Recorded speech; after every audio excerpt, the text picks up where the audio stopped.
Como decía la jefe, muchas gracias. Mi nombre es Silvio Abraham Fernández, soy médico, soy especialista en ginecología y obstetricia y aparte de eso tengo un entrenamiento en medicina funcional, lo que me ha permitido encontrar algunas respuestas a muchas de las preguntas que a veces desde el ámbito clínico nos tenemos que plantear.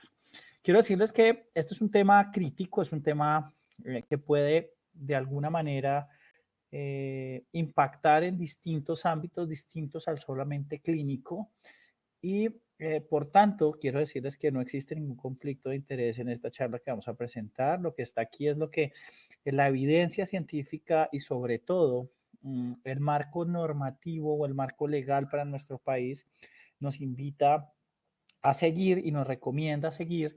Y aparte de eso, pues es como un recorrido a través de cómo la norma, cómo la ley en nuestro país ha venido transformándose, generando pues cada vez más espacios, logrando una cobertura un poco más importante y disminuyendo la posibilidad de que nuestras mujeres mueran por causa de un aborto de una manera insegura, donde puede correr riesgos mucho mayores que inclusive pueden terminar con la vida de esta mujer. ¿Por qué se plantea esta charla? Pues definitivamente necesitamos definir qué es la interrupción voluntaria del embarazo. Vamos a describir un poquito el marco legal para nuestro país. Vamos a definir los casos y los escenarios donde se solicita una IVE o donde, vamos a llamarla IVE para no dar todo el nombre tan largo. Entonces, ¿en cuáles escenarios vamos a tener que estar nosotros como actores del proceso? Y vamos a describir los métodos para los cuales se puede realizar o llevar a cabo una IVE y en qué nivel de atención o nivel de complejidad vamos a tener que actuar de acuerdo a donde estemos. Entonces, imagino que acá hay representantes de distintas IPS, de la primera, de la baja, mediana y alta complejidad. Sepan ustedes que todos, por el hecho de prestar servicios en salud que incluyan mujeres obstétricas, pues dése cuenta ustedes de que tenemos que intervenir en alguno u otro momento. Entonces, partamos de la base de, para poder hablar de interrupción voluntaria del embarazo, necesariamente tenemos que abordar el tema de los derechos sexuales y reproductivos. ¿Y qué son estos derechos sexuales y reproductivos? Pues no son más que los que son, hacen parte de los derechos humanos, nos caracterizan como seres humanos y son de carácter fundamental. Por allá en el 1994, cuando se hace la declaración de la Conferencia Internacional sobre Población y Desarrollo, pues se reconocieron estos derechos sexuales y reproductivos como una parte vital en la vida del ser humano y además porque tiene una relación directa con la dignidad, con la igualdad, con el libre desarrollo de la personalidad, aparte de eso con acceso a la información, la salud y la educación. Hacia el 2015 la ONU dice que debemos incluirlos no solamente desde el ámbito de los derechos sexuales y de los derechos humanos, sino que también se debe incluir dentro de los objetivos para el desarrollo sostenible. Entonces, si ustedes ven, no solamente nos vamos a limitar a una mujer, sino que estamos hablando de una sociedad, estamos hablando de toda nuestra especie humana como tal, involucradas en este tipo de decisiones que definitivamente nosotros estamos por ley obligados además a acompañar.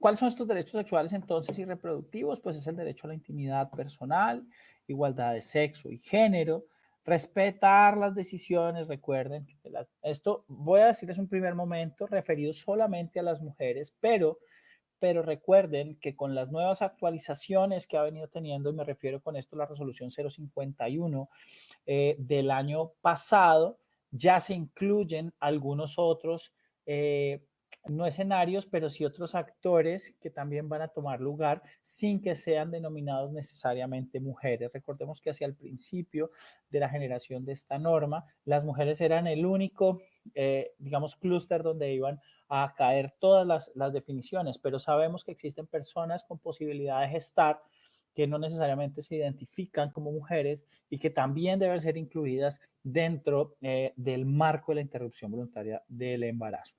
Entonces, respetar las decisiones personales en torno a la preferencia sexual, tienen derecho a decidir sobre el número de hijos e hijas y el espaciamiento entre ellas, libertad para elegir los métodos contraceptivos o anticonceptivos, tienen derecho a la información veraz, completa y oportuna. Y definitivamente, eso es en algo en lo que muchas veces fallamos en alguno de los servicios, es el acceso a ese servicio, ¿no? Entonces, muchas veces levantamos algunas barreras desde el punto de vista administrativo, desde el punto de vista locativo, del nivel de complejidad, para haciendo pues que este proceso se alargue innecesariamente, con a veces la necesidad por parte de la usuaria de tomar una decisión más radical y asistir a un lugar donde le puedan generar el mismo resultado, pero de una manera muchísimo más insegura, comprometiéndole en algunos de los casos la vida. Entonces, cuando hablamos de puntualmente qué es la interrupción voluntaria del embarazo, toda la charla se va a dar así, a partir de preguntas. Es un método fundamental, es un derecho, perdón, fundamental de las niñas y mujeres. Recuerden, hasta este momento, antes de la inclusión de la resolución, solamente estaba para niñas y mujeres contenidas, digamos, como definición, el cual fue reconocido por la Corte Constitucional mediante la sentencia 355 del 2016.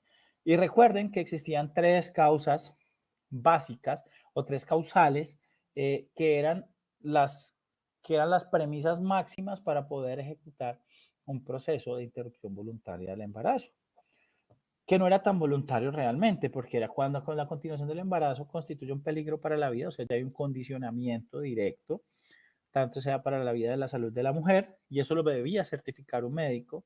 Cuando existe una grave malformación, un segundo condicionamiento que definitivamente no sea viable con la vida o incompatible con la vida.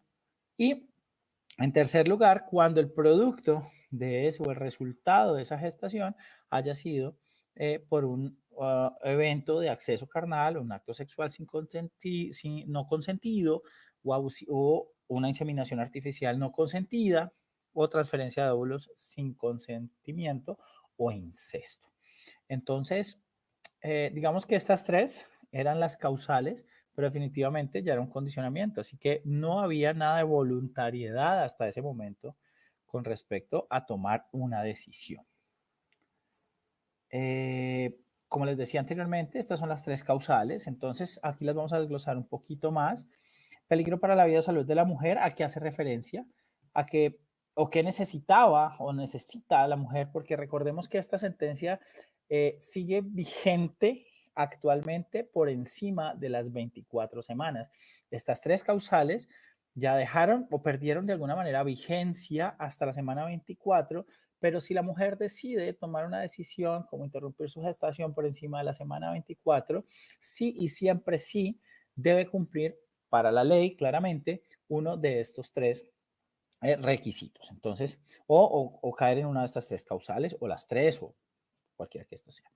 Entonces, los requisitos para cuando se trata de salud de la mujer, esta debe ser certificada por un médico, un profesional en psicología, si estamos hablando de la salud mental, que también hace parte, ya más adelante vamos a hablar y vamos a describir el concepto de salud para la Organización Mundial de la Salud.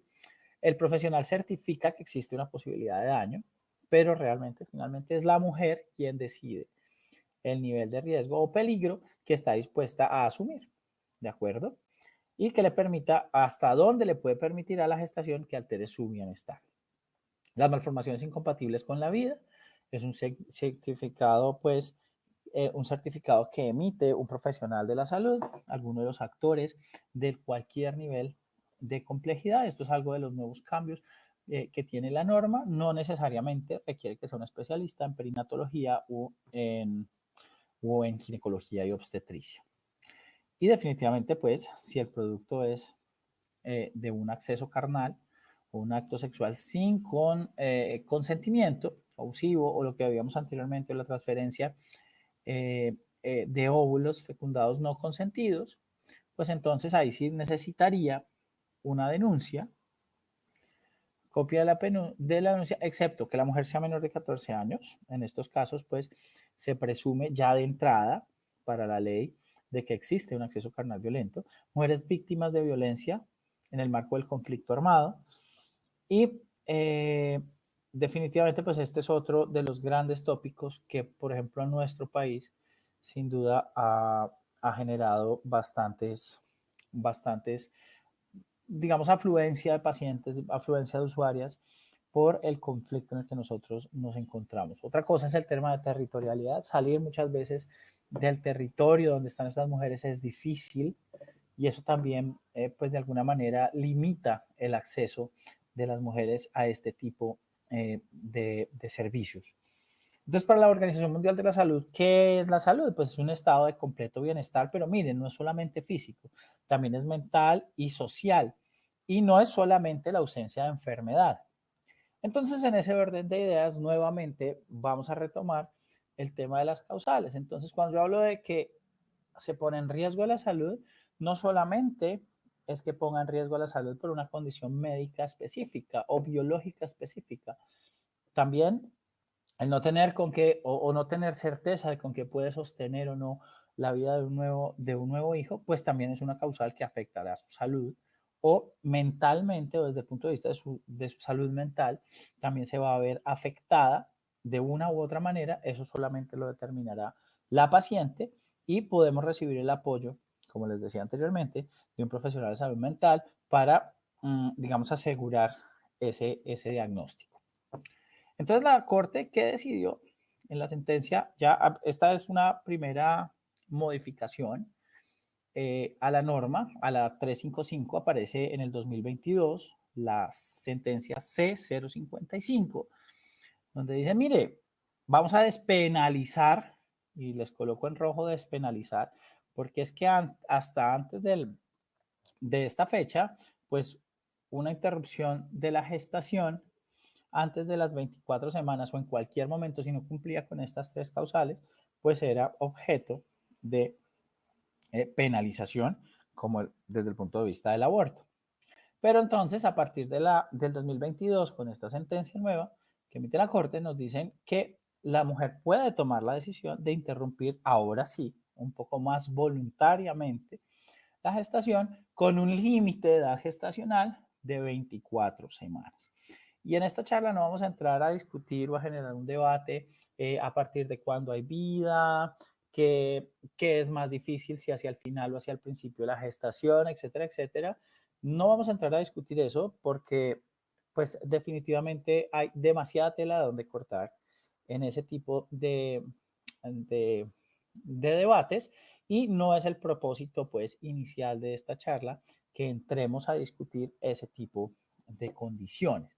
Entonces, lo que para la ley es hasta este momento, que en otros países inclusive no está, lo que la Federación Internacional de Ginecología Obstetricia nos ha invitado a pensar es que no deberían haber límites de edades gestacionales y en nuestro país específicamente esto cobraría una gran importancia porque muchas de las mujeres que están en gestación y desean interrumpir su gestación, seguramente por temas de territorialidad, que no es difícil, les es difícil salir de su territorio, no van a poder acceder sino hasta después de las 24 semanas, aún cumpliendo con, aún teniendo el deseo desde mucho antes de las 24 semanas de generar una interrupción voluntaria. Entonces, hasta este momento, lo que la ley nos invita a seguir y a lo que nos vamos a adaptar va a ser ese punto de corte de las 24 semanas y hasta las cuales la mujer de manera voluntaria podrá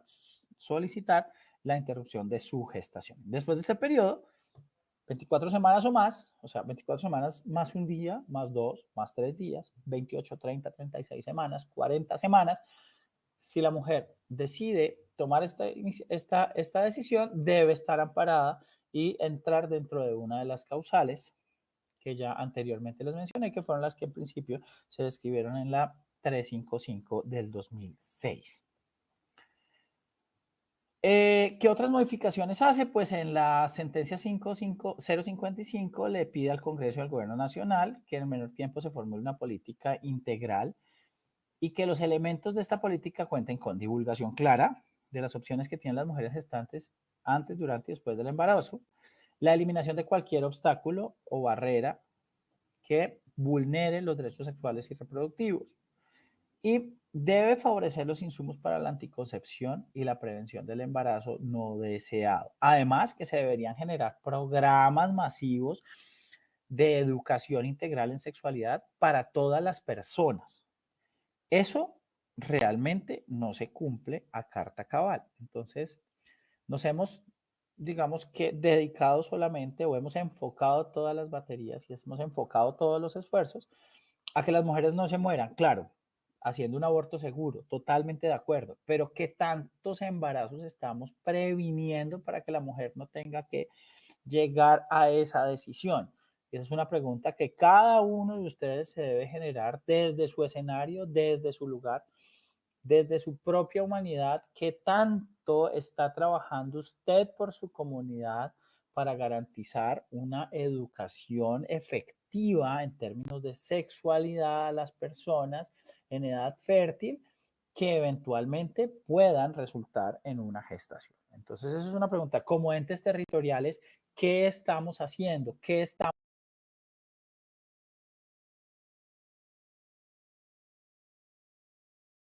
en los programas? ¿Estamos evaluando esos programas?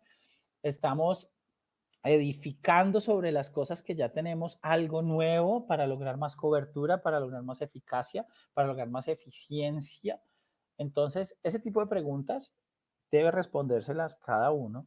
Y qué tanto, por ejemplo, como EAPBs estamos haciendo con nuestra población en edad fértil. ¿Estamos previniendo la gestación? ¿No lo estamos? ¿O sencillamente le dejamos eso al Estado a ver qué pasa? Entonces, digamos que son cosas que uno se debe preguntar, inclusive desde el ámbito privado, no solamente el ámbito público, desde el ámbito privado también necesitamos generar este tipo de preguntas para poder lograr muchísimo más alcance y muchísimo más cobertura y evitar que una mujer tenga que llegar hasta acá, que lo puede hacer, porque muchas veces, aún teniendo sus métodos contraceptivos, puede fallar el método contraceptivo. Recordemos que cada uno de estos tiene un índice de PERL que le deja saber a usted cuántas mujeres de cada 100 salen embarazadas aún utilizando bien este o aquel método. Definitivamente en esto, lo que les decía anteriormente, la Corte concluyó que el delito penal del aborto, que en principio busca proteger la vida en gestación, no es necesario, o sea, por eso se despenaliza y definitivamente no logró el objetivo propuesto al no tener efecto en la prevención del aborto. Aún siendo un delito, las tasas de aborto aumentan, el número de muertes por abortos inseguros aumenta, entonces dijeron, pues no tiene sentido penalizar algo si aún así, con todo y pena, se sigue dando. Entonces es un cambio también en la manera de pensar de nuestra población que le permita generar más autocuidado para prevenir este tipo de eventos. Y lo otro es que al existir, pues sí genera una afectación de los derechos de la salud, a la salud, los derechos reproductivos y la libertad de conciencia de las mujeres, personas gestantes. Mire, personas gestantes, ya empezamos a incluir desde el 2022 las mujeres y las personas gestantes que no se identifiquen como mujeres. Y definitivamente el hecho de penalizar genera discriminación entre niñas, adolescentes y mujeres, y también deberíamos incluir ahí a personas gestantes. Entonces, hacia el 2023, más o menos el 12 de enero del 2023, aparece la resolución 051, por la cual se adopta la regulación única para la atención integral en salud frente a la interrupción voluntaria del embarazo y modifica el numeral 4.2, que es donde está el lineamiento técnico y operativo de la ruta de atención materno-perinatal. Y eso es lo que estaba consignado en la resolución 3280 del 2018. Entonces, este cambio tiene unas representaciones muy importantes porque, digamos que establece unos tiempos que no estaban claramente establecidos para la atención y aparte de eso, ya le define de manera muy expedita en qué nivel de complejidad va a poderse realizar cada una de las intervenciones que aquí se mencionan. Aparte de eso, miren, hace un reconocimiento a la diversidad de las personas con posibilidad de gestar. Entonces, esto ha sido bien interesante. Hemos tenido la oportunidad de participar de mesas intersectoriales con comunidades no binarias, con trans masculinos, con trans femeninos, donde tenemos que generar todo lo que esté a nuestro alcance y como institución, y les hablo del Hospital Universitario San José, hemos tratado de evitar las barreras en relación a estos tópicos. Entonces, a la persona que llega a nuestro hospital, pues no lo llamamos por el nombre que aparece, sino cómo se identifica. Porque muchas veces hemos tenido que sí se configuran barreras que muchas veces nosotros hemos estado normalizando, eh, claramente no de mala fe, pero sí por temas de ejecución del sistema. Entonces, un hombre masculino no podría ir a una ecografía pélvica transvaginal. Entonces, el sistema detecta eso, pero es un tema de algoritmo y bloquea la posibilidad de realización de ese examen, refiriéndome solamente a ese tópico en particular. Pero eso lo hemos podido controlar y lo hemos podido manejar y hemos podido garantizar, evitar esta barrera, pues, para garantizar la atención de toda la población. Determina que el término mujer incluye niñas, adolescentes y el término personas gestantes, como les decía anteriormente, incluye a toda persona con capacidad biológica de quedar en embarazo sin que se identifique, ojo con eso, como mujer. ¿Quiénes son estos? Hombres transgénero, las transmasculinidades, personas no binarias, personas intersexuales, sin excluir otras identidades de género con las que la persona se reconozca. Bueno, entonces, sepan ustedes que no debemos generar ninguna barrera con respecto a esto. Y nos empieza a hacer una definición muy expedita en relación a todo lo que como servicio debemos garantizar y vamos a tocar algunos de estos tópicos que me parecieron importantes traerlos, como por ejemplo el talento humano. Entonces, ¿quiénes son las personas que van a estar a cargo en el sistema de acompañar estos procesos de interrupción? Desde las auxiliares de enfermería, miren la inclusión de las parteras. Entonces, ¿cuántos de nosotros estamos hablando con parteras de interrupción voluntaria del embarazo?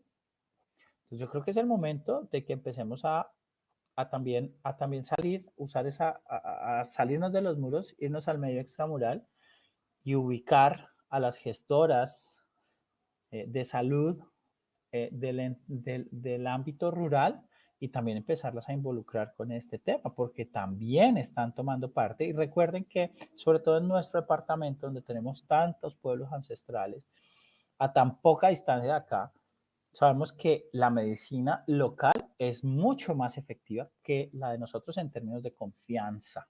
Entonces, nuestra medicina facultativa en muchos de estos pueblos indígenas, pues es como la medicina homeopática, o sea, la segunda línea. La medicina propia, la local, ejercida por parteras, por sabedoras, etcétera, etcétera, es la principal medicina en las que ellos generan conocimiento y generan además confianza. Agentes de salud comunitarios, agentes de medicina tradicional y complementaria para participar en la orientación y apoyo y acceso a las interrupciones voluntarias del embarazo. Entonces, hasta hace poco, ustedes lo recuerdan, si hay personas acá de los entes territoriales, me refiero a secretarías departamentales y municipales, teníamos un inconveniente importante con algunas usuarias de EAPBs que eran indígenas. Entonces tenían un régimen especial y quien tomaba la decisión para poder acceder o no a un proceso de interrupción voluntaria de la gestación no era la paciente, era el cabildo. Eso cambió y ya esta EPS, esta EAPB se expresó y manifestó mediante oficio a todas las IPS, nos ofició diciendo que había habido una reunión y que habían llegado a un consenso a que la mujer se le debería garantizar sus derechos sexuales y reproductivos y que ella podía tomar, desde el punto de vista de la autonomía, esa decisión sin necesidad de que estuviera mediada por otros actores distintos, y aún teniendo pues su autonomía y respetando su autonomía normativa legal. Entonces, cuando hablamos de la anamnesis, porque nos piden, es muy importante que ustedes se aproximen a una edad gestacional. El documento nos dice que nos podemos basar en la fecha de la última regla, o sea, el primer día de la última menstruación que tuvo la paciente, toda vez esta sea regular, que no haya estado expuesta a anticonceptivos orales o cualquier otro método anticonceptivo hormonal que hubiera podido alterar eso. Entonces hay que hacer una buena entrevista con la paciente y de lo contrario, pues se necesitará una ecografía. Ojo, como institución, ustedes pueden adaptar el protocolo, pero lo ideal es que si ustedes en las instituciones en las que están tienen la posibilidad de ecografía, pues vayan a la fija y hacen una ecografía pélvica transvaginal y se aproximan. Número uno, para saber la edad gestacional, y número dos, como requisito sine qua non para una interrupción voluntaria del embarazo, debe tener una gestación intrauterina. ¿Por qué? Porque puede salir el resultado. Entonces, no, por FUN me da 8 semanas, doctor, pero es que este útero no me mide para 8 semanas, la altura uterina no me da para 8 semanas. Entonces, debo descartar condiciones como o una mola, o debo descartar un embarazo ectópico, o debo descartar que la paciente tenía un mioma inadvertido, una miomatosis uterina, y no me cuadra, es más grande de lo que yo creía, entonces no me cuadra la edad gestacional con los hallazgos clínicos que yo pueda encontrar con la fecha de la última regla. Entonces, para eso, lo más fácil y lo más prudente resulta ser una ecografía pélvica transvaginal, que es una ecografía que inclusive los primeros niveles que cuentan con este recurso, pero a veces está subutilizado, no requiere de mayor experticia para este punto en particular, y es saber si el embarazo está intra o extrauterino y hacer una medición básica para aproximarse a una edad gestacional. Ojo, cuando hacemos este examen en la mujer que está solicitando una interrupción voluntaria del embarazo, no debemos ni mostrarle las imágenes del bebé moviéndose o con el corazón moviéndose, etcétera, etcétera, y no debemos poner el Doppler pulsado con alto volumen para que ella registre las pulsaciones de ese bebé. Entonces, es importante que ustedes sepan eso porque está consignado en la norma. Y es más, si vamos un poquito más allá, cuando uno hace esto, aún sabiendo que no lo debe hacer, ya está cayendo en coerción y está como tratando de invitar a la mujer que está solicitando una IVE a que se retraiga de su decisión. Y créanme que eso yo lo he visto hacer en otros escenarios distintos y con ese objetivo, porque la persona que lo hizo me dijo, es que yo creo que si escuchan al bebé, a veces como que se arrepiente. Eso no está bien hecho, eso no es una buena praxis y eso no es algo que debemos hacer para con las mujeres que nos están consultando en el contexto de interrupción voluntaria de la gestación.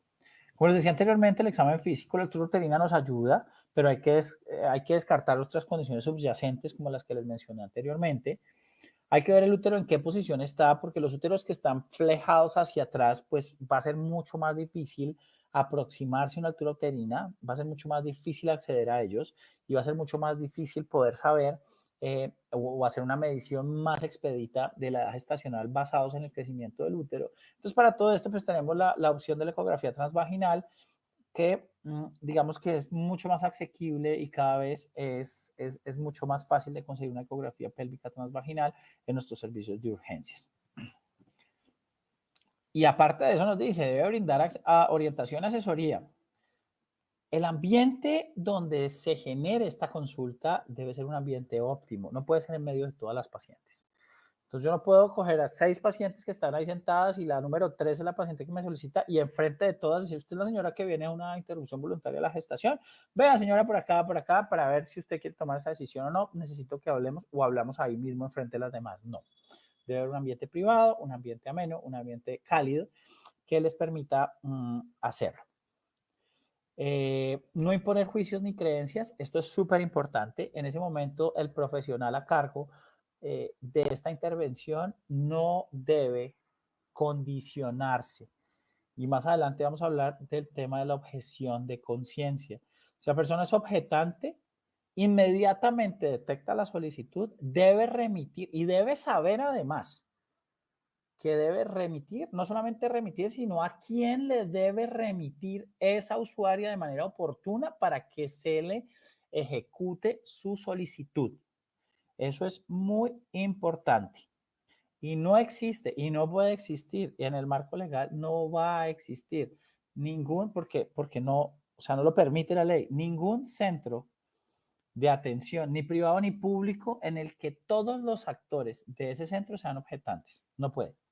O sea, por temas de habilitación, por temas de funcionalidad, todos deben tener, así sean todos, debe haber uno que sea no objetor y ese no objetor debe ejecutar las funciones para el cumplimiento de la norma en casos de interrupción voluntaria del embarazo.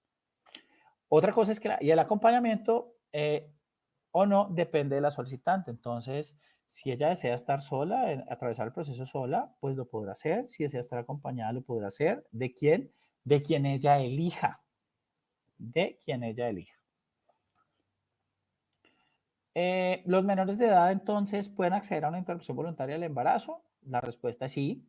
La Corte Constitucional lo reconoce que las mujeres de edad pueden, menores de edad, acceder, y que digo no las mujeres, sino las personas con capacidad de gestar, pueden acceder, aún siendo menores de edad, pueden acceder a la interrupción voluntaria del embarazo. Si no es así, estamos vulnerando un derecho al libre desarrollo de la personalidad, a la autonomía, a la dignidad, y las instituciones del sistema de salud público y privado,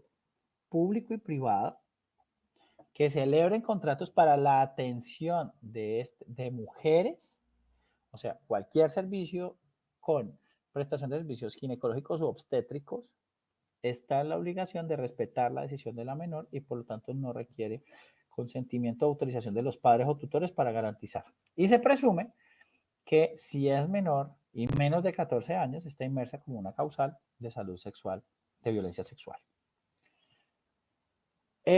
Mujeres o personas gestantes con capacidad de gestar con discapacidad pueden acceder. La respuesta es sí, definitivamente sí, porque se trata de igualdad de condiciones. Ya para efectos de la IVE puede acceder. Para los casos de violencia, la Corte en este caso dice que no se deben imponer requisitos adicionales a la solicitud de la copia de la denuncia. Entonces, este sí es de los pocos casos en los que la denuncia juega un papel importante y preponderante, pero se debe garantizar que la atención y asesoría que se le preste a estas mujeres o a estas personas con capacidad de gestar, que cursen además con una discapacidad, disponga de todos los ajustes razonables y apoyos requeridos para conocer su voluntad. Es decir, si el problema es neurosensorial, pues necesitamos apoyarnos de un equipo técnico que nos permita pues interpretar realmente ese sentir de esta persona con esta discapacidad. Y si no, también eso puede ser independiente del concepto de los padres, tutores o de las personas que actúen en su nombre. Ahí me preguntan, bueno, al final les puedo contestar, pero te adelanto, la ecografía no es obligatoria.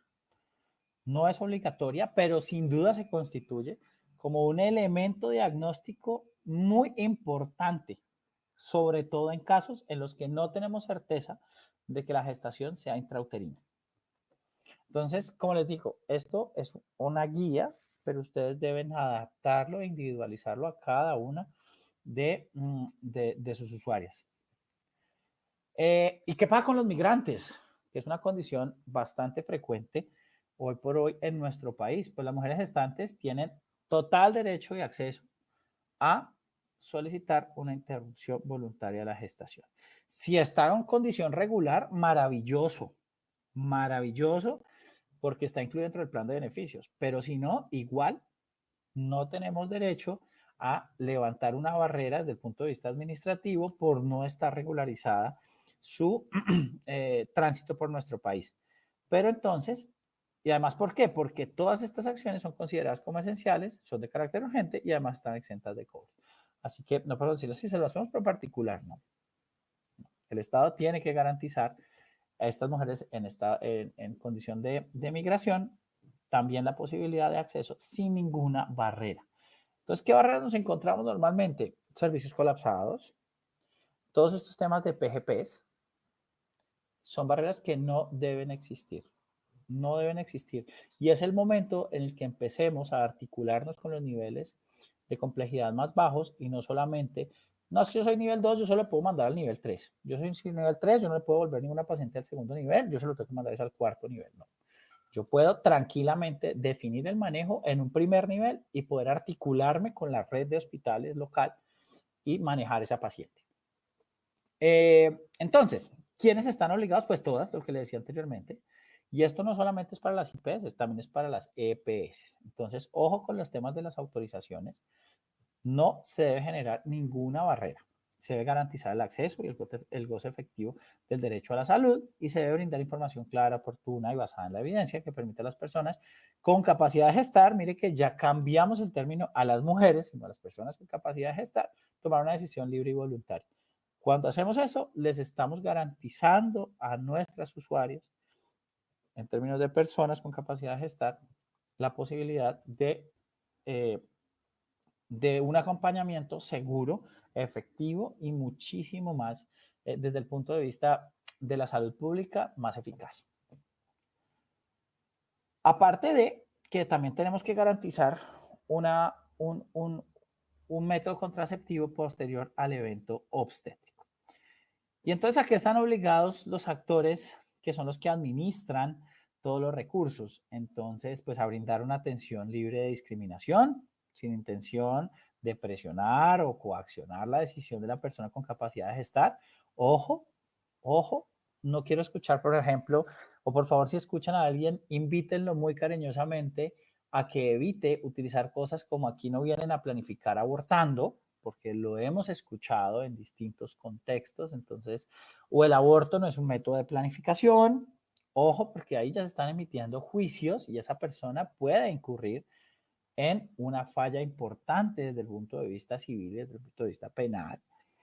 Eh, Contar con el personal capacitado y entonces es el momento para que empecemos a hacer campañas de sensibilización y empecemos a explicarle a nuestros colegas, a nuestros colaboradores, a las personas que están alrededor de nosotros en nuestros servicios de qué se trata esto y que se identifican tempranamente una paciente que está solicitando una interrupción voluntaria, pues tenga una atención preferencial en términos de que tenga oportunidad y que tenga un espacio óptimo para tomar la decisión. Y todo eso en tiempos establecidos. Ya nos pusieron 5 días desde el momento de la consulta hasta que ya se debe haber resuelto todo el evento, o por lo menos ya se debe haber agilizado, porque a veces pues los métodos no son tan exactos y a veces toma un poquito más, pero ya debe ir en curso todo el procedimiento. Aparte de eso, evitar que el personal asistencial administrativo genere barreras para el acceso a la IVE. Entonces, por eso es tan importante estar sensibilizados y se debe garantizar la derivación o el direccionamiento oportuno cuando ésta se ha solicitado ante un profesional que ha declarado ser objetor de conciencia. Era lo que yo les decía anteriormente. Entonces, el objetor está en todo su derecho de ser objetor, pero no por eso no puede ni coaccionar para revertir la decisión que esté tomando la persona gestante y debe remitir oportunamente a un profesional o a una persona que esté capacitada para hacer y ejecutar el procedimiento. Entonces eso es muy importante. Los estándares de protección son atenciones y procedimientos para la interrupción voluntaria del embarazo y se prestarán a partir de la manifestación de la voluntad de la niña, adolescente, mujer o persona gestante. Entonces, recuerden que hasta las 24 semanas, gracias a la C, 055 del 2022, nos dicen, la mujer solamente con su deseo de interrumpir la gestación va a poder acceder a ella. No necesita cumplir con ninguna de las otras 3 causales, solamente yo quiero interrumpir mi gestación, punto. Para eso necesita información oportuna, suficiente y adecuada, acceso y disponibilidad a los servicios de salud, ojo con las barreras, tanto administrativas como locativas, mucho cuidado con eso. Derecho a decidir de manera libre, que no esté coaccionada, ojo, ustedes deben identificar, porque muchas veces vemos a estas mujeres o a estas personas acompañadas de quien muchas veces pudo haber sido el agresor y están coaccionadas por él. Entonces, si ustedes detectan algo así, ustedes deben sacar la parte y hacer la entrevista aparte, donde ella sola, garantizándole la confidencialidad, pueda tomar esa decisión acompañada por ustedes. Y definitivamente, pues deben garantizar el deber, la confidencialidad y el derecho a la intimidad. Y todo este procedimiento, más las acciones propias de la interrupción voluntaria del embarazo, deben darse en un periodo no mayor a 5 días calendario. Ojo, no son 5 días hábiles, son 5 días calendario. Entonces, por favor, no podemos dilatar este tipo de procesos. Todos los días vemos pacientes que llegan a una institución, le hacen un triage 4, la derivan a otras. Estoy llena, la mandan a otras. No tengo el PGP con ellos. A la tercera o cuarta institución, ahí sí ya la admiten. Esa mujer que solicitó en la primera institución debió quedarse en la primera institución. Si están colapsados, si están llenos, si no tienen dónde poner una sola paciente, deben notificar a los entes reguladores de esa situación para que el direccionamiento sea más oportuno y que si llegan a una segunda IPS, esta no los devuelva más. ¿vale? Ya sería un caso tremendamente extremo, pero se debe notificar. Alguien nos preguntaba hace un rato, ¿qué pasa con la objeción de conciencia?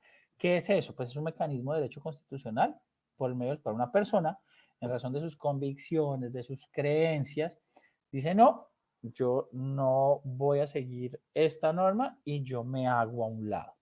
Ojo, solo me hago a un lado. ¿Y en qué condiciones? Todas. Entonces, si yo soy ginecólogo, por ejemplo, yo detecto en una ecografía que hay una malformación mayor y ya tiene una indicación fetal, tiene una indicación clara para interrumpir la gestación, así coincida con una de las causales de la sentencia. Yo tampoco puedo interrumpir esa gestación, aún así cuando tenga una indicación médica. Si yo soy objetor para todo. Entonces no puedo ser objetor para unas cosas, pero para otras sí. Si soy objetor para todas las condiciones en las que incluya la interrupción de una gestación. Eh, la pueden objetar personas naturales por escrito con puño y letra, hacer una carta, decir que yo tengo una objeción de conciencia por mis principios, por mis valores, por etcétera, etcétera. Y no se permite vinculación de terceros si no se tienen en cuenta manifestaciones verbales. Ojo, eso es súper importante. Ahora, el hecho de yo ser objetor tampoco se puede convertir en una barrera para que a mí me contraten en un servicio de prestación de servicios obstétricos. Lo que no puede como institución ser es que todos los colaboradores esa unidad de cuidado crítico, de esa unidad de cuidado obstétrico sean objetores. Es una diferencia que tienen que tener muy en cuenta. Y ya para finalizar, vamos a ver cuáles son los métodos para efectuar una interrupción voluntaria del embarazo. Entonces, tenemos dos mecanismos. Uno es el mecanismo farmacológico, que es el que más ampliamente hemos venido utilizando, y el otro es el instrumental, donde tenemos la aspiración manual, endometrial, por vacío, y el otro es la aspiración eléctrica por vacío.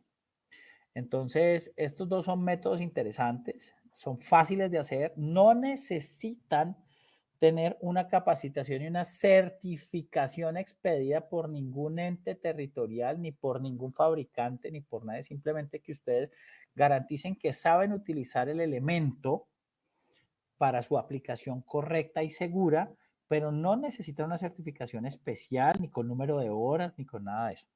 Eso lo explicó muy claramente la doctora Gil, que es nuestra guía pues académica en términos de interrupción voluntaria de salud sexual y reproductiva de la FIGO y de la Federación Colombiana de Ginecología y Obstetricia.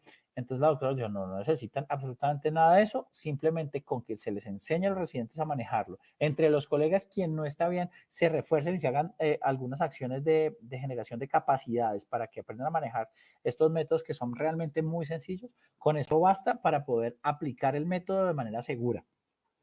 Podemos utilizar el misoprostol, hay distintos esquemas, y la mifepristona o los dos.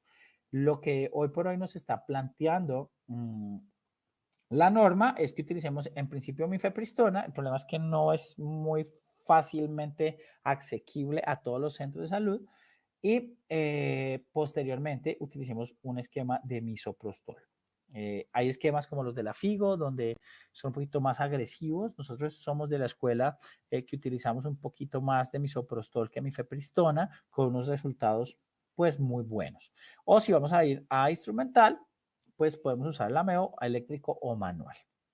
La dilatación del curetaje uterino, pues es una práctica que ha venido en bastante desuso. Sabemos que cada vez que alegramos a una paciente, tenemos la gran posibilidad de generar un síndrome de Ackermann, estamos de pronto condicionando más dificultad para pensar en una próxima gestación, etcétera, etcétera. Y la dilatación y la evacuación se la propone en gestaciones por encima de las 15 semanas, inclusive hablan del uso de forceps y de y elementos para aspiración por vacío de estas gestaciones. Ojo, una de las grandes cosas que nos está planteando la reforma al numeral 4.2 de los lineamientos técnicos es esto. Anteriormente se hacía reducción fetal o asistolia fetal a fetos por encima de las 24 semanas pensando en la viabilidad. Hoy por hoy se ha bajado a 20 semanas o para a 20 semanas o más, a partir de las 20 semanas o más para generar la asistolia fetal. Esto se hace ecodirigido con una inyección intracardíaca al bebé, bien sea de digoxina, bien sea de cloruro de potasio, pero no está en todas las instituciones. Entonces, ojo que esto también entra para dentro de los 5 días. Entonces, si es una gestación que está por encima de las 20 semanas y se necesita aplicar esto, esa paciente tiene que ser remitida y aceptada en un centro que preste la posibilidad de la asistolia fetal. Y eso es algo en lo que tenemos que fijarnos muy bien, sobre todo los que son administradores, los de, de las EAPBs, para garantizar que estos tiempos se cumplan, porque no tengo más de 5 días para que esta paciente ya esté aceptada en un centro de referencia donde se le pueda generar la asistolia fetal. Hay que generar un consentimiento informado en relación al procedimiento, bien sea farmacológico o instrumental, donde se expliquen claramente qué se va a hacer, cuáles son los efectos secundarios de cada uno de estos medicamentos, cuáles son los efectos a largo, a corto plazo de estos medicamentos o de estas intervenciones y que sean términos claros, que la mujer pueda o la persona gestante pueda entender claramente y pueda tomar una decisión muy consciente de lo que está firmando. Por favor, no mandemos al interno, no mandemos al estudiante a tomar este dato, a capturar esta firma, porque ahí estaríamos incurriendo también en una información que de pronto no es la más real. Y en todo el contexto, en todo el proceso, hay que garantizar la analgesia y el confort y la hotelería y confort hospitalario. Entonces, y siempre por sobre todas las cosas, usted seguramente a mí me han oído hablar más en el contexto de parto y humanización en los servicios obstétricos, pero este tópico no debe ser ajeno a eso. Siempre con una actitud cordial y humana, sin juzgar. Es lo que yo los invito en esta charla a que ustedes consideren, porque muchas veces esto a más de uno, y lo sé porque los he visto, les vuela la paciencia. Entonces, apenas llega la pobre persona gestante a solicitar una interrupción voluntaria, ahí mismo se les cambia el genio, yo no quiero saber nada de eso, que lo haga otro, pero no son objetores. Ojo, no son objetores. Pero entonces empiezan, se les daña el día por este tipo de cosas, ¿no? Empecemos a afrontarlo desde el conocimiento, desde el cariño por lo que hacemos y desde el cuidado por nuestras personas que están solicitando una ayuda de nosotros de manera segura. Porque lo fácil puede ser ir a un lugar donde le haga un aborto eh, clandestino, sin técnicas de seguridad y seguramente el resultado puede ser fatal.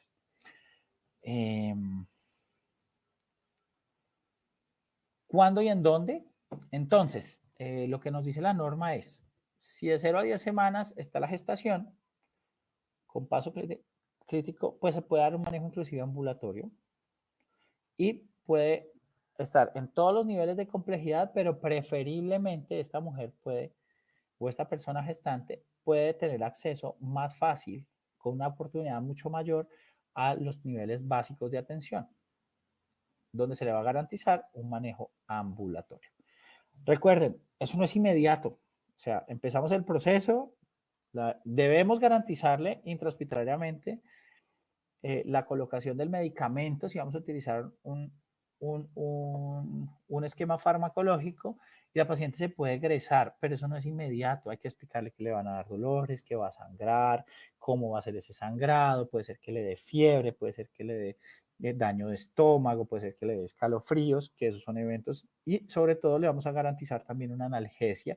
Los AINES sobre todo funcionan bastante bien en la naproxeno y el ibuprofeno, sirven de mucho. Usted puede inclusive, antes de empezar los esquemas de misoprostol, premedicar sus pacientes con ibuprofeno entre 600 y 800 miligramos vía oral antes de empezar la medicación. Esto le va a contrarrestar un poquito los síntomas y los efectos adversos del misoprostol, como el dolor o la fiebre. Y usted puede modular mucho mejor esa respuesta y puede generar muchísima mejor adherencia en su usuario. Y el control no lo va a hacer inmediato. Yo tengo hasta 2 semanas después de la administración juiciosa de la primera dosis para yo saber si realmente funcionó o no. Pero vemos fórmulas, vuelvan 2 días a ver si ya para hacerle una ecografía. Y eso es otra vez. No, no ha pasado nada. Entonces vuelven y le mandan el mismo esquema o un esquema mucho más alto de dosis. Y eso, o la hospitalizan y eso retrasa o genera más impacto tanto en la salud mental de la usuaria como en su salud biológica. Entre las 11 y las 24 semanas ya necesitamos pues una institución con un nivel más alto de complejidad, ahí ya estamos hablando del mediano y la alta complejidad, y después de las 25 semanas o 24 semanas referir a un nivel superior en los primeros 5 días. Ojo, así es como está planteada la norma, pero anteriormente, antes de esto, nos describe el reglamento técnico que la asistolia fetal se debe garantizar a partir de las 20 semanas. Así que, dependiendo de qué yo tenga en mi institución, yo decido si se puede quedar ahí o la debo remitir oportunamente a un lugar donde le puedan garantizar todo lo que ella necesita. ¿Qué complicaciones tengo? Entonces, una evacuación incompleta o falla pasa entre 1 a 2 de cada 100 mujeres. Entonces, es bastante infrecuente. ¿Y yo cómo me doy cuenta que la evacuación fue incompleta? Porque yo debo hacer un control ecográfico posterior a más o menos 15 días la administración de los medicamentos y que la paciente antes de eso seguramente me pudo haber consultado porque sangró, porque dicen, mire, yo expulsé esto, le toman foto, etcétera, etcétera. Las mujeres son muy juiciosas cuando usted tiene muy buena empatía y cuando usted tiene una buena comunicación con ellas, ellas o estas personas son tremendamente empáticas y se adhieren muy bien, porque encuentran en usted, cuando usted de manera oportuna le ofrece su ayuda, ellas responden muy bien a eso. La hemorragia pasa en una de 250 mujeres, es muy poquito, pero hay casos que han pasado, de ahí que sean alerta. Entonces, también tenemos que ver el contexto en el que nosotros estamos, si esa mujer consulta o esa persona gestante consulta, pero su lugar de residencia es a muchas horas de la cabecera urbana, donde va a ser muy difícil si empieza a sangrar abundantemente que reciba atención, pues ella seguramente no va a ser candidata a un manejo ambulatorio, seguramente sea candidata o a una casa de paso o a un primer nivel, ¿vale? Pero intrahospitalario. Eso, todas son condiciones que ustedes deben ir evaluando dentro del ambiente en el que ustedes estén. La perforación uterina, por ejemplo, con estos, cuando estamos hablando de los abortos instrumentales, pasa en una de cada 2.500 mujeres, se infecta una de cada 10.000 mujeres. Entonces, cuando ustedes ven estas cifras, ustedes dicen, no, pues realmente el procedimiento es bastante seguro. El desgarro cervical, una de cada 100 mujeres. Así que cuando vemos las complicaciones, que no terminan siendo todas complicaciones mayores, vemos que el procedimiento en sí mismo es bastante seguro y que podemos garantizar la tranquilidad de nuestras usuarias ofreciéndoles un plan completo resolutivo dentro de cada una de nuestras instituciones. Bueno, por acá, eso es todo lo que yo traigo para ustedes hoy. Recuerden que todas las gestantes o las personas con capacidad de gestar que, digamos, aplican para una interrupción voluntaria de la gestación, una vez se ha resuelto el evento obstétrico, es obligación de la IPS y de la EAPB garantizar un método contraceptivo posterior al evento obstétrico. Y eso es algo que tenemos que tener muy, muy claro, por favor, a quienes estén aquí participando de esto, porque muchas veces no se da la oportunidad de eso y nuestras usuarias se van inclusive sin información respecto a salud sexual y reproductiva, cómo prevenir enfermedades de transmisión sexual y aparte de eso, un método contraceptivo definido. Muchas gracias, jefe. Gracias, Doc. Hay unas, pues ya dos preguntas ya habían sido resueltas.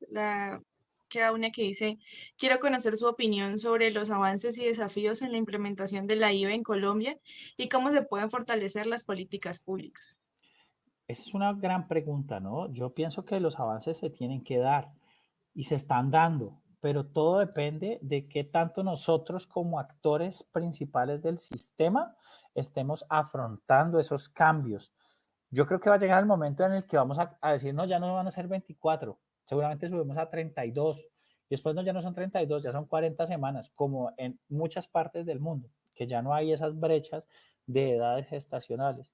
Y empecemos a pensar más en función de la salud pública que en función de una sola persona. Entonces, yo creo que esos son los retos que tenemos que empezar a afrontar.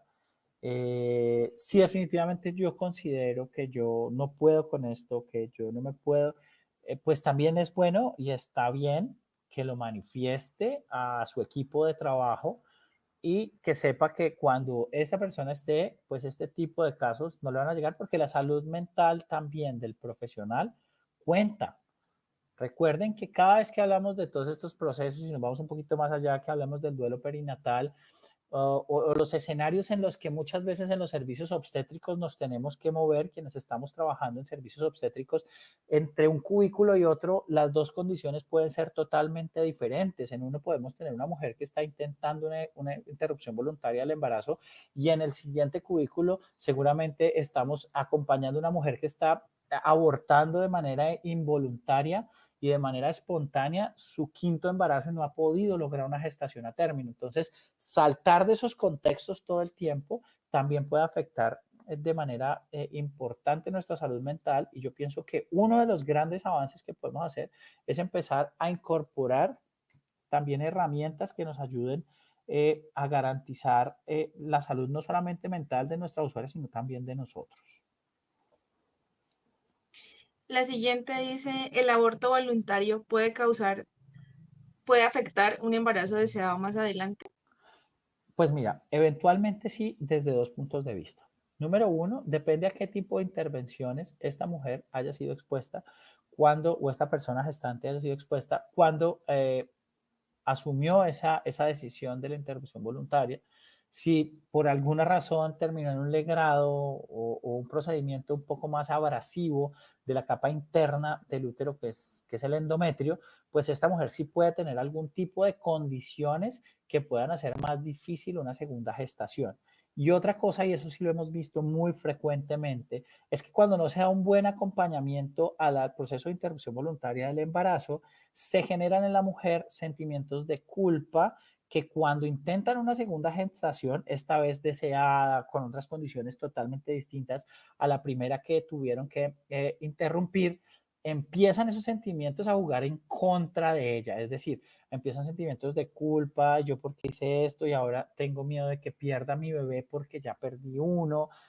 Hay personas que tienen creencias religiosas muy importantes, entonces piensan que lo primero que hicieron fue un pecado, entonces van a ser castigadas para la segunda y no van a poder tener hijos más adelante. Entonces, todas esas condiciones pueden hacer que si no le damos un buen manejo a todo el evento agudo de la solicitud de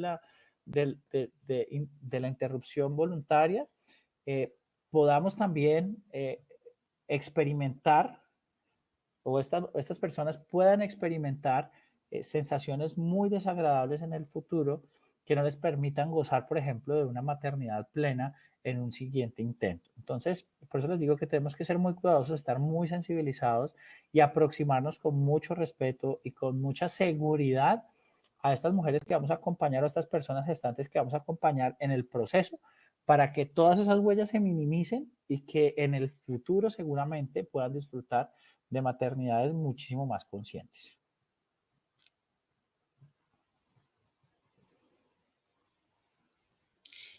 Hay otra pregunta que dice, ¿cómo va la incorporación del duelo perinatal en la IVE? Lo que pasa es que es complejo, es bastante complejo porque digamos que los escenarios en los que se plantea un duelo perinatal son distintos al escenario que se plantea en la interrupción. Digamos que son dos escenarios que pareciera ser ajenos, pero que terminan encontrándose en un momento de la historia. Entonces, creo que sí, lo que pasa es que como todo, a veces la norma suena muy bien, pero no en todo se cumple a carta cabal. Entonces, como todo, deberíamos tener en todas las instituciones un, digamos, como un equipo de intervención que permita no coaccionar a la mujer para que no lo haga, sino apoyarla y que sienta que está tomando una decisión consentida y que va a tener personas alrededor que la acompañen. Y aún así, después de que le permitan y le den herramientas para generar ese duelo, que le va a permitir disminuir esas huellas, que era lo que anteriormente les estaba denotando, para que en el futuro esas huellas, esos sentimientos de culpa, esas cargas que seguramente genera la interrupción, desaparezcan y ella pueda arrancar otra vez una gestación en unas condiciones totalmente distintas y le permita disfrutar de ella. Pero eso es otro de los retos que tenemos, ¿no? Eso es otro de los retos que tenemos porque no todos los que estamos en servicios obstétricos, trabajando en servicios obstétricos o de cuidado obstétrico, digamos que estamos muy sensibilizados. Listo, Doc. Y hay otra pregunta que dice, ¿se ha pensado en incorporar a la norma la educación en adopción a las gestantes que deciden la interrupción. Eso es en especial a las pacientes con gestaciones mayores a 20 semanas. Pues esa es una opción que se les da, ¿no? De hecho, una de las opciones que daba, digamos, algunos de los pueblos ancestrales es eso, téngalo y nosotros nos encargamos del bebé, pero no lo aborte. Pero es bien difícil, ¿no? Es bien difícil. No sé si en algún momento, porque desconozco, entiendo yo que en Colombia hay un movimiento sexual y reproductivo, de salud sexual y reproductiva muy grande, el Movimiento Nacional de Salud Sexual y Reproductiva, que ha trabajado muchísimo por esto, que trabajó muchísimo en articulación con otros actores, por ejemplo, para la formulación de la ley de parto digno, respetado y humanizado. Y yo creería que esta puede ser una opción loable. Lo que pasa y lo que la evidencia nos ha mostrado es que el acto de parir un bebé que en principio no se quiso tener genera unas huellas desde el punto de vista de la salud mental muy importantes y difíciles de manejar en aquella persona que se expone a este evento, ¿no? Pero pues digamos que a futuro seguramente podría ser una opción loable. En otros países se considera, pero bajo algunas características muy específicas, pero no sé la verdad si en nuestro país eso se pueda llegar a trabajar en algún momento. Hay una pregunta que dice, ¿la norma tiene algún punto que obligue a la paciente a adquirir métodos anticonceptivos, ya que hay usuarias que realizan interrupción hasta 3 veces en un año? Sí, pues que obliguen no, porque obligar ya vulneraría sus derechos. La norma sí nos dice que nosotros debemos entregar información clara, que nosotros debemos entregar y proporcionar la oportunidad en la elección de cualquiera de los métodos anticonceptivos disponibles, pero vemos que casi que siempre es una barrera. Yo opero generalmente de cada 10 pacientes que opero solicitantes de métodos anticonceptivos o contraceptivos definitivos, a 6 ya han venido recorriendo y tocando un montón de puertas y a todas les han dicho, no, pero usted está muy joven, ¿cómo es que usted no quiere tener hijos? Y si se arrepiente. Entonces, todas hasta quedan con uno que dice, listo, yo lo opero. Si usted se quiere operar y su decisión es operarse, yo lo opero. Entonces, muchas de las mujeres que yo tengo eh, han decidido no tener hijos y no sé por qué. Yo soy como la cuarta o quinta puerta que golpean. Cuando a la primera que golpearon, debieron haberles abierto y decirles, listo, si ese es tu deseo, esto es lo que vamos a hacer y se firma un consentimiento informado. Pero muchas veces el temor también del profesional, pues es de que se arrepientan y los van a culpar a ellos, pero si hay un documento por escrito que diga que ella tomó la decisión y es mayor de edad y puede hacerlo y está en plena capacidad de hacerlo, pues no va a haber ningún problema. Entonces, no, lastimosamente, pues no, lastimosamente no. Realmente no. Lo que nosotros debemos hacer es promover todas las acciones encaminadas a garantizar una información clara, real y ofrecer la oportunidad en la aplicación de cualquiera de los métodos anticonceptivos. Claro, eso que vemos ahí. Entonces hay que ver estos casos que son recurrentes, hay que ver en qué contextos están estas usuarias, en qué contextos se mueven, si hay de pronto agresión, si no lo hay. Entonces, este tipo de casos, yo invito a la persona que nos coloca esta pregunta a que notifique a los entes territoriales. Hay unas dimensiones dentro de cada una de las secretarías que se encargan del seguimiento de este tipo de usuarias que son recurrentes porque claro, cada interrupción voluntaria, pues si bien se hace de manera segura, no la libra de los riesgos que anteriormente nosotros describimos acá, que es lo que puede pasar. Entonces, no hay cómo obligarla, o sea, se podrá seguir embarazando las veces que ella considere oportuno, pero sí es importante saber qué está pasando alrededor de esa usuaria y poder hacer una intervención a ese nivel. Doc, ya no tenemos más preguntas en el chat. Agradecerle por su participación y por pues, transmitirnos sus valiosos conocimientos en este tema. Con muchísimo gusto, jefe, siempre a la orden y espero que esto les dé herramientas a todas las personas que participaron en este live para que puedan tomar decisiones consentidas y acompañar a sus usuarias en estos momentos que créame que no debe ser una decisión muy fácil de tomar. Ok, no es Muchas más. gracias. Adiós, que estén bien. Muchas Chao, chao. gracias, Doc. A todos, agradecerles por su por su participación. También agradecerle a la Fundación Nacer para Vivir por facilitarnos estos espacios tan enriquecedores. Los invito a que diligencien el post y nos vemos en otros espacios. Hasta luego.